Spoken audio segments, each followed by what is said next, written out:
يو ترى جاجا أجندة نيلوفا هذا قلقل أنا ما هذا قلقل راجين جيمي تبى ترى بس هامل كيسو بيزاوي الراجو قلبي خان قران جالدا راجو أنك يران جالدا راجو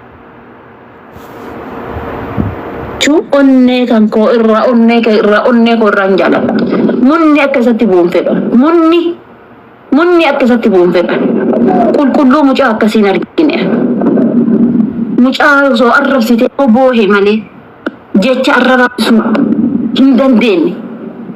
Bayza weeraachuun osoo ati arrabsite iyyuu jecha ati arrabsite san arrabaan sii deebisuu hin danda'u.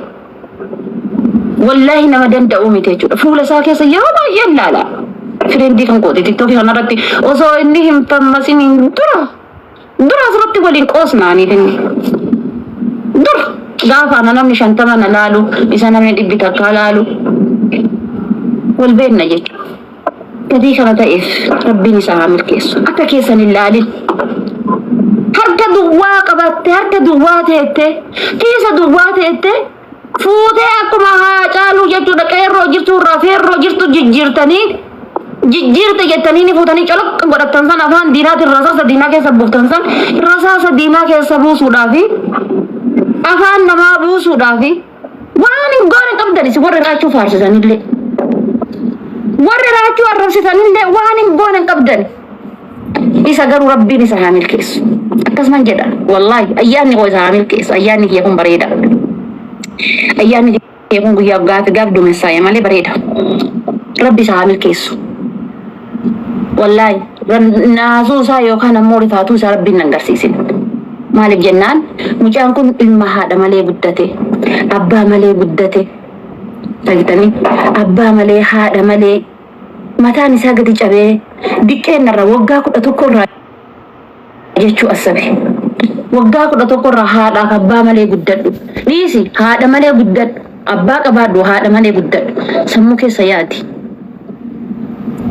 abbaa qabaadhu haadha malee guddadhu inni garuu haadhan qabu abbaan qabu obboleettii isa ofii qabdee guddifte hin qabu obboleessa isa ofii qabee guddise hin qabu jechuudha. Argitee seenaa inni gaafa duraa namicha malaaxaa san biratti haasa'e yeroo dhageeffadhu hin booya kophaa kan koo taa'e wallaahi taa'een booya. Rabbiin isa haa milkeessu akka garaa keessanii hin laalina. Rabbiin akka garaa keessanii hin laalini isa haa milkeessu. Hin jaalattan warri isa faarsisanillee isa hin jaalattan annutti jibdan. Gosa isa jaalattanii naga uumtanii guyyaa isaa kana obsitanii haala bareedaadhaan dabarsitanii ture. Haala gaariidhaan dabarsitaniif ture. Malee kaan ol buuftanii kaan gad buuftanii kaan ol rarraaftanii kaan gad deebiftanii gadda namaatiif goota namaa arrabsaa kutaa namaa arrabsaa akkasii lallallallal jettanii baataniiti miti. Akkasii miti. Keessattuu baay'izawee ani shamarran shawaadha yeroo baay'ee asirraa isinii jechoota bada haasa'u jechoota gadhee haasa'u jechoota himmallee haasa'u isin argee hin beeku wallaahi takkaa isinii asirra baatanii jechoota hamtuu haasoftan jechoota badduu haasoftan argee hin beeku ammallee isin hin fayyadu dhiisa kun gorsa obbolummaati gorsa obboleettii teessan gowwittii takkaati.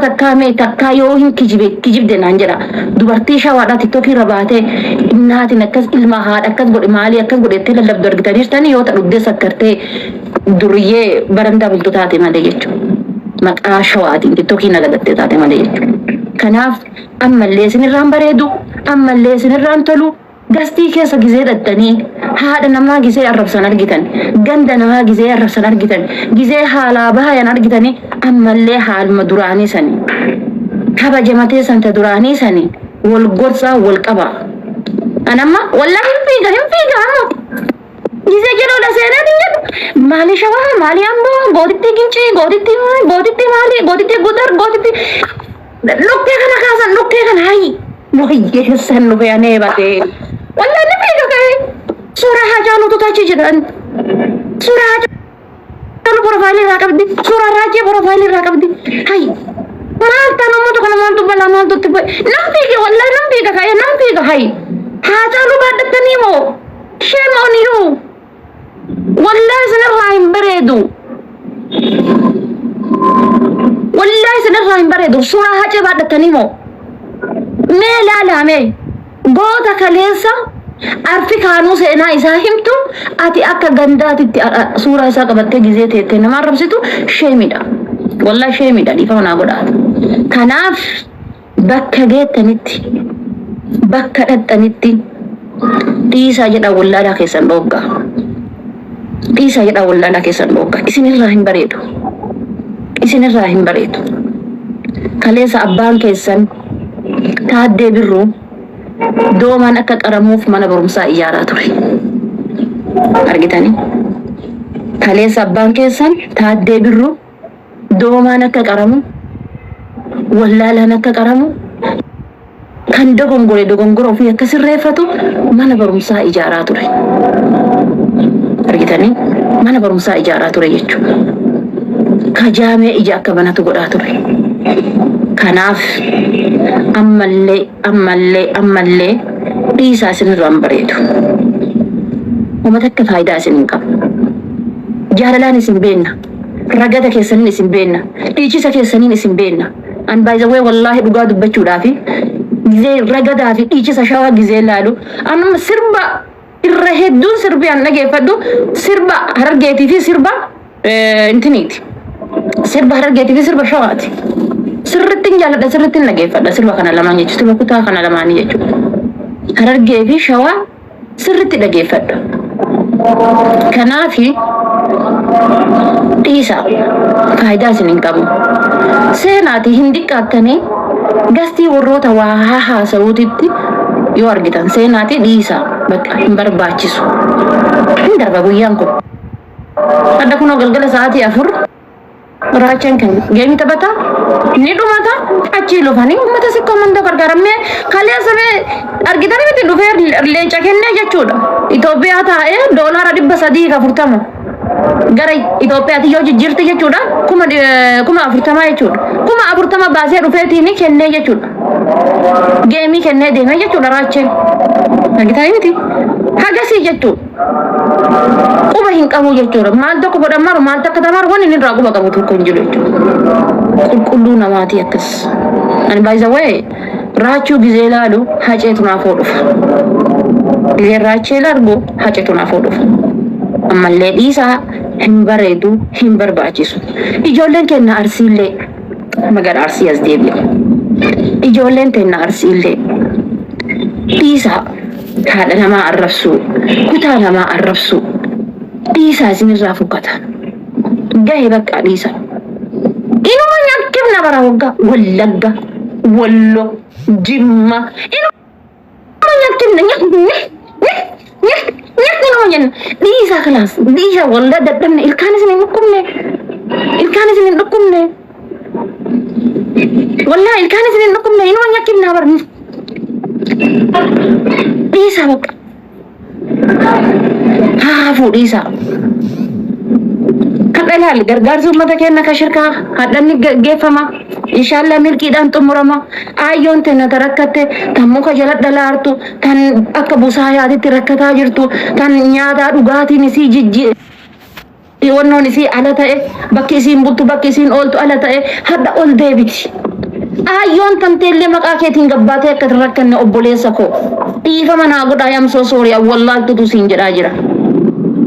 Maqaa atiin ruuza quuftee bargarii quuftee kapchiinoo quufteetiin daratii kan kennafaateetiin asirraa kutaa namaa arrabsituu jecha ayyoon tantee akka gargaaramtuun akka hin dhabne. Ayyoon tantee akka gargaaramtuun akka hin dhabne ayyoon tantee akka walqaanamtuun akka hin dhabne obboleessa kan koo. Dhiisaa isin hin fayyadu. Wallaahi isin hin fayyadu dhiisaa. Gaarii miti jechuudha. Hundaa waliin dhaban, hundaa walitti hin bu'an. Garii osoo argan dabarfatan. Usuma baddalamaa jiran osoo argan. Miidhamaa osuma jiru osoo argan bishaan qorraa ragga dhuganii dabarfatan. Buna ragga dhuganii parastaamoolii liqimsanii rafan. Dhiisaa. Gatii kan keetiif jecha. Baqaa kan keetiif jecha ati nyaattee dhuddee bulaarta firaasha eessa ciisa jette yoo tiraasiin kursii hanqateetiin jedhe tiraasii biraa jijjiiratte jechuudha. Yoo bakki tokko cinaachi kan keessi jala wanno ta'ee wal jala sigalee si miidhamee jedhe cinaacha biraa jijjiirattee laallataa jirte jechuudha. Ayyoon tantee ammoo jechuudha mukarra ciisaa jirti. ulfaan mukarra ciisaarti ulfa ji'a sagaliitiin ulfa ji'a torbaatiin rakkachuutti jirtii jechuudha bineensa nyaachuu jira jechuudha ilmootii bineensi na jalaa fudhataaf akkana ilmoo ofii kofa ofii keessa kaatee harma ofii keessatti ilmoo ofii akkana eeggata abulaarte jechuudha yoon bineensi na keessaa luqqisaaf yoon bineensi garaa keessaa na fuudhaaf yoon bineensi harka keessaa na fuudhaaf ilmoo ofii waliin rakkataa jirtii jechuudha gatii kana ta'eefi dhiisi haa taruu guyyaan haa taruu dhiisa haa taruu